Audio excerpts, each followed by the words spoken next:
क्रूरता करने वाली सरकार। ये 15 साल तक टीएमसी को ये बात याद नहीं आई।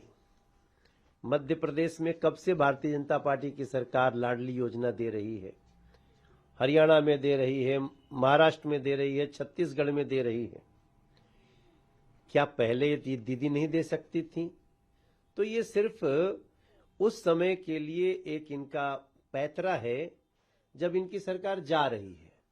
अभी एक ओपिनियन पोल के अनुसार मैं देख रहा था कि पश्चिम बंगाल में 178 सीट भारतीय जनता पार्टी को आज की डेट में आ रही है।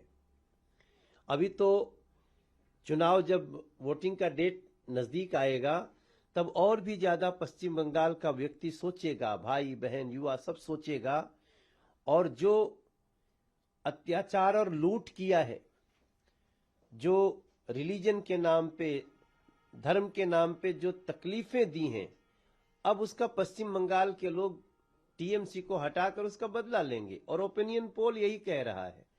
तो इस समय अब दीदी जो कहना हो कह लें, कहने से कौन रोक रहा है।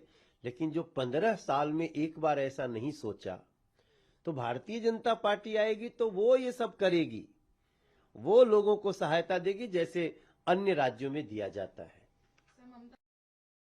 और पार्टी अगर पश्चिम बंगाल में सरकार बनाती तो वो बंगाल को जिंदा नहीं रख पाएगी सिवाय टीएमसी के, और जनता को कहे कि आप मोदी जी की स्पीच को ना सुने।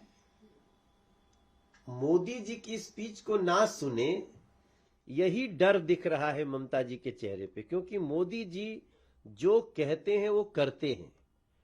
और मोदी जी ने कहा है कि अब अत्याचार का अंत होगा, बीजेपी की एनडीए की सरकार बनेगी और हम पश्चिम बंगाल को उसका हक देंगे।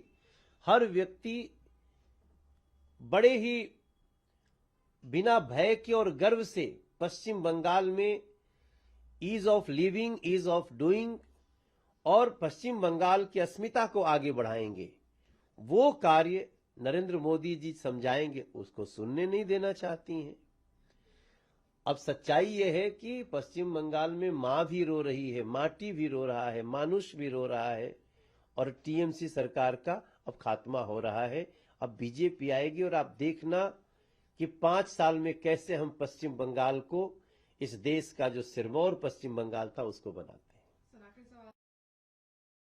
युवाओं से, खासकर हिंदू युवाओं से कहा है कि 67% हिंदू युवा आज के समय में देश में ग्रेजुएशन करने के बाद भी अनएम्प्लॉयड है, जिनके पेट में खाना नहीं लेकिन दिमाग में नफरत जरूर है। देखो, अब इस देश में पेट में खाना नहीं अगर कोई बोलता है तो उससे बड़ा कोई झूठा व्यक्ति नहीं हो सकता, क्योंकि इस देश में 80 करोड़ लोगों को पर व्यक्ति अनाज दिया जाता है, लेकिन हम उससे भी संतुष्ट नहीं हैं।